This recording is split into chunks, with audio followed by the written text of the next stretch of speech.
Saya jemput Yang Berhormat Kepong. Terima kasih Puan Yang di-Pertua. Saya bangga menyokong penyata jawatankuasa pilihan kesihatan mengenai pengukuhan sistem kesihatan mental di Malaysia. Laporan ini bukan dokumen untuk dibentangkan, dipuji dan disimpan. Ia adalah amaran bahawa masalah kesihatan mental semakin serius. Sedangkan sistem kita masih belum cukup pantas dan dekat untuk membantu rakyat sebelum keadaan menjadi krisis. Puan Yang-di-Pertua, pagi ini berlaku seorang wanita Cina warga emas. Dia bunuh diri di kawasan Parlimen Kepong, di Pangsapuri Permata Fatherson. Kesihatan mental bukan isu golongan tertentu. Ia berkait dengan tekanan hidup, masalah kewangan, pekerjaan, perumahan, konflik keluarga, buli, kesunyian dan ketidaktentuan masa depan. Apabila seseorang tidak mampu mengurus tekanan berpanjangan, kesannya bukan hanya kepada dirinya. Ia menjejaskan keluarga, sekolah, tempat kerja, komuniti dan keselamatan masyarakat. Data dalam laporan ini amat membimbangkan. Prevalence kemurungan dalam kalangan rakyat Malaysia berumur 16 tahun ke atas meningkat daripada 2.3% pada tahun 2019 kepada 4.6% pada tahun 2023, iaitu daripada kira-kira 500,000 kepada 1 juta orang. Dalam kalangan kanak-kanak, masalah kesihatan mental meningkat daripada 7.9% kepada 16.5%. Bagi remaja, 1 daripada 4 dilaporkan mengalami kemurungan, manakala idea bunuh diri, pelanjangan bunuh diri dan cubaan bunuh diri turut meningkat. Kemurungan selepas bersalin juga tidak boleh dipandang ringan. Ramai ibu mengalami ketekanan emosi tetapi tidak menyedari keadaan mereka atau tidak tahu ke mana hendak mendapatkan bantuan. Ini menunjukkan bahawa sistem kita masih terlalu banyak bertindak selepas krisis berlaku, bukannya mengesan masalah lebih awal. Kerajaan telah memperkenalkan tarian HIL 1555, program MySafe, perkhidmatan psikiatri di hospital, klinik kesihatan dan pusat mentari. Semua ini wajar dihargai. Namun, ukuran sebenar bukan jumlah kempen atau majlis pelancaran. Ukurannya ialah sama ada bantuan benar-benar sampai kepada orang yang memerlukan. Adakah pelajar yang dibuli tahu saluran yang selamat untuk mendapatkan bantuan? Adakah pekerja yang mengalami ketekanan melampau berani tampil tanpa takut kejayaan mereka terjejas? Adakah ibu selepas bersalin disaling dan dibantu awal? Adakah keluarga miskin, warga emas yang tinggal bersendirian dan pesakit kroni menerima susulan yang mencukupi? Puan Yang di-Pertua, saya juga ingin menegaskan isu gelandangan. Kerajaan masih gagal menangani golongan gelandangan yang mengalami masalah kesihatan mental secara menyeluruh. Kita masih lihat mereka tidur di kaki lima, bawah jenjamban, sekitar pasar dan pengangkutan awam. Mereka sering dipindahkan dari satu lokasi ke lokasi lain, tetapi lawatan, perlindungan dan susulan yang konsisten masih tidak mencukupi. Tidak menghantar mereka ke pusat transit untuk beberapa hari, kemudian membiarkan mereka kembali ke jalanan tanpa tempat tinggal stabil, rawatan susulan atau sokongan keluarga.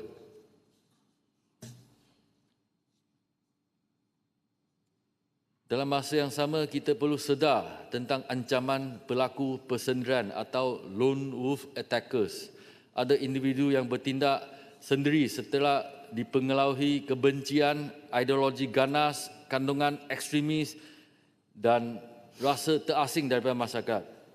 Yang perlu diberi perhatian ialah ancaman nyata, tingkah laku berisiko, pengaruh ekstremisme dan hasutan keganasan, bukannya diagnosis kesihatan mental semata-mata.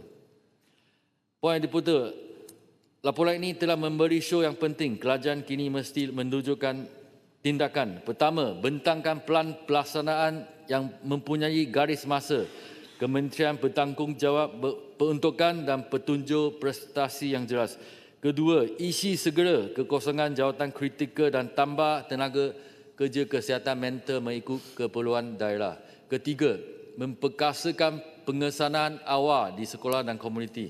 Keempat, memperluaskan pusat mentari serta pasukan intervensi untuk gelandangan dan kumpulan rentan. Kelima, pastikan bantuan krisis dan rujukan kecemasan berfungsi dengan pantas tanpa birokrasi yang melambatkan tindakan. Sekian, terima kasih. Terima kasih Yang Berhormat Kepong. Saya jemput Yang Berhormat Putrajaya.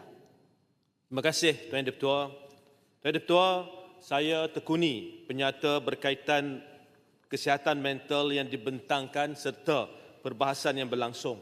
Ramai yang menyentuh tentang kemudahan di hospital, khususnya berkaitan pakai sekretari, kaunselor dan perkhidmatan rawatan. Kita semua setuju bahawa semua perkara tersebut adalah penting. Namun begitu, sekiranya kita benar-benar ingin meningkatkan kesejahteraan mental, kita sewajibnya memahami keadaan yang boleh menyumbang kepada tekanan yang dihadapi oleh rakyat. Kesihatan mental bukan semata-mata berkait dengan ketahanan individu atau faktor peribadi. Sebaliknya, kesihatan mental turut dipengaruhi oleh persekitaran tempat seseorang itu membesar, bekerja dan menjalani kehidupan seharian. Apabila seorang anak sekolah dibuli, apabila graduan menghadapi kesukaran mendapatkan pekerjaan, apabila sebuah keluarga bergelut dengan peningkatan kos sara hidup, apabila seorang bapa bimbang dibuang kerja atau telah hilang kerja, apabila suami isteri serabut dengan tekanan keuangan serta hutang, apabila ibu bapa sedih memikirkan nasib anak-anak, dan apabila peniaga kecil terpaksa menutup perniagaan kerana mengalami kerugian akibat kos perniagaan yang meningkat, tekanan yang dihadapi bukan lagi sekadar berpunca daripada individu. Sebaliknya, tekanan ini turut disumbangkan oleh keadaan persekitaran sosio-ekonomi rakyat. Kita sering bertanya mengapa semakin ramai rakyat mengalami tekanan, kebimbangan dan kemurungan. Tetapi kita juga perlu bertanya sama ada keadaan sosio-ekonomi pada hari ini menjadi punca tercetusnya tekanan, ketidaktentuan dan rasa tidak selamat dalam kalangan rakyat. Tuan Yang Di-Pertua, suka atau tidak, keadaan ekonomi dan keuangan keluarga adalah antara faktor utama yang mempengaruhi kesejahteraan mental. Ramai yang bekerja keras siang dan malam untuk membina keluarga dan memberikan yang terbaik buat anak-anak. Ada yang terpaksa membuat 2-3 kerja sehari untuk memenuhi keperluan keluarga. Di Putrajaya, di kawasan saya, ramai kakitangan awam selain daripada tugas hakiki terpaksa menjadi penghantar makanan, pemandu e-hailing dan peniaga kecil-kecilan untuk menambah pendapatan. Di sebalik segala usaha mereka ini, peningkatan kos sewa rumah, kos penjagaan kanak-kanak, kos perbelanjaan harian, kos kesihatan dan kos pendidikan anak-anak terus mencengkam kehidupan mereka. Ini menyebabkan ramai yang merasakan seolah-olah harapan untuk memberikan yang terbaik kepada keluarga semakin gelap. Apabila pendapatan tidak dapat menampung keperluan hidup, maka ramai yang terpaksa berhutang. Ada yang terpaksa menggunakan kemudahan pembayaran beli sekarang bayar kemudian atau Buy Now Pay Later (BNPL) untuk membeli barang keperluan. Ini akan terus menambah kepada tekanan bayaran balik hutang sedia ada, termasuk hutang kereta, hutang pendidikan, hutang perumahan dan hutang peribadi. Tekanan yang berpanjangan akibat ketidaktentuan ekonomi dan keuangan keluarga memberi kesan yang mendalam terhadap kesihatan mental, hubungan kekeluargaan dan produktiviti ekonomi negara. Tuan Yang Di-Pertua, persoalannya bukan sama ada rakyat Malaysia cukup tabah untuk menghadapi tekanan hidup.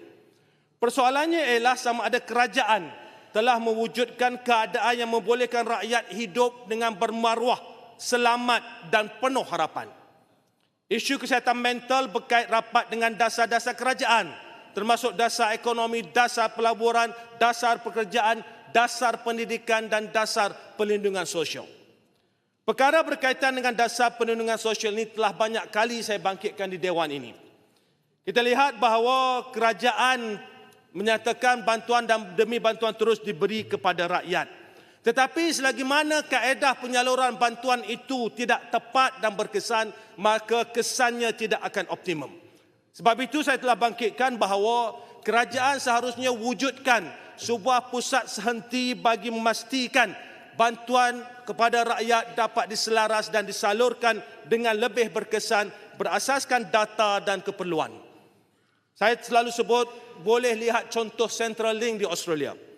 Melalui agensi ini, setiap keluarga yang memerlukan bantuan akan dinilai secara menyeluruh, bukan sekadar sama ada mereka B40. Sebaliknya, ramai kumpulan M40 di luar sana yang menghadapi tekanan keuangan dan ekonomi keluarga yang cukup besar, di mana ruang dan tempat untuk mereka, kerana sistem yang ada pada hari ini hanya melihat dari sudut pendapatan isi rumah. Sebaliknya, ada M40 yang mempunyai anak yang ramai, tinggal di bandar, kos sewa rumah yang tinggi, kos penjagaan kanak-kanak yang tinggi. Ini terus memberi tekanan pada mereka, tetapi mereka seolah-olah dipinggirkan. Sebab itu saya rasa dalam kita bercakap tentang kesihatan mental, kerajaan perlu melihat bagaimanakah perlindungan sosial ini dapat ditingkatkan. Ini belum termasuk mereka yang tiba-tiba hilang pekerjaan, isteri yang tiba-tiba kehilangan suami, dan mereka ini pun wajib dipertimbangkan dalam sistem perlindungan sosial negara. Terima kasih Yang Tuan Yang Di-Pertua. Apa yang paling penting, isu kesihatan sosial, kesihatan mental ini bukan sahaja isu Kementerian Kesihatan, tetapi isu seluruh kerajaan dan rakyat Malaysia. Terima kasih. Terima kasih Yang Berhormat Putrajaya.